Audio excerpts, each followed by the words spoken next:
Hey everyone. So people just completed their new taxes under the new tax rules, and so they're just starting to get their hands around what the new rules are and how it will affect their investments and their after-tax yields. Some of the most significant areas of change for the new tax laws were the pass-through deduction, accelerated depreciation, and opportunity zones. So with the pass-through deduction, active investors can reduce their income by 20%. So basically, if you made $100,000, you only pay taxes on $80,000.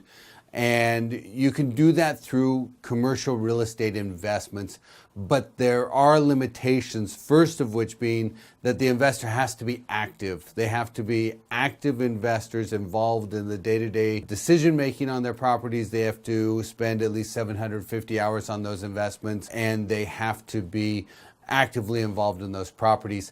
The deductions phase out once you hit certain income levels, and depending on payroll and the business size and the depreciable assets in the portfolios. Also, they don't always apply to passive income and some assets like perhaps net leased properties. Active investors can capitalize on the pass-through by increasing their real estate basis. Basically, they can increase the size of the limitation by having more and more real estate. Accelerated depreciation is probably one of the biggest advantages that came through in the new tax reform. And there's two provisions for accessing the accelerated depreciation.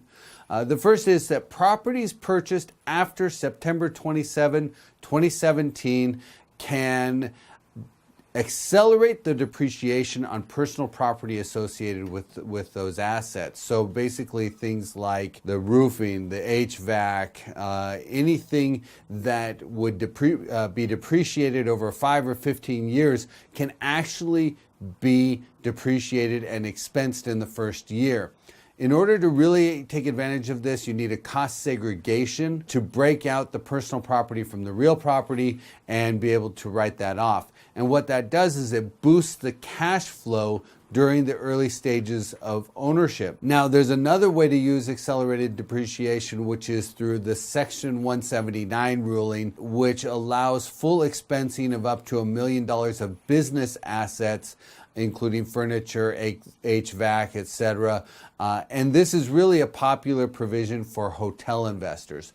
So basically, there's two ways to increase your depreciation, and both of them will boost your cash flow in the early years.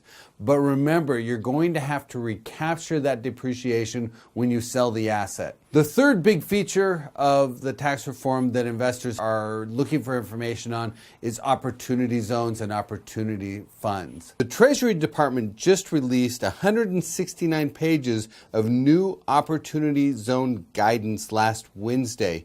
So tax experts are in the process of analyzing the new rules. We'll deliver some insights on what this means for investors very soon. So what should investors do? They really need to have an investment strategy that factors in tax consequences into their strategy. So people should be talking to their accountants, especially accountants who specialize in real estate, to get a handle on ways that they can improve the performance of their after-tax returns. The recent drop in interest rates is another great opportunity.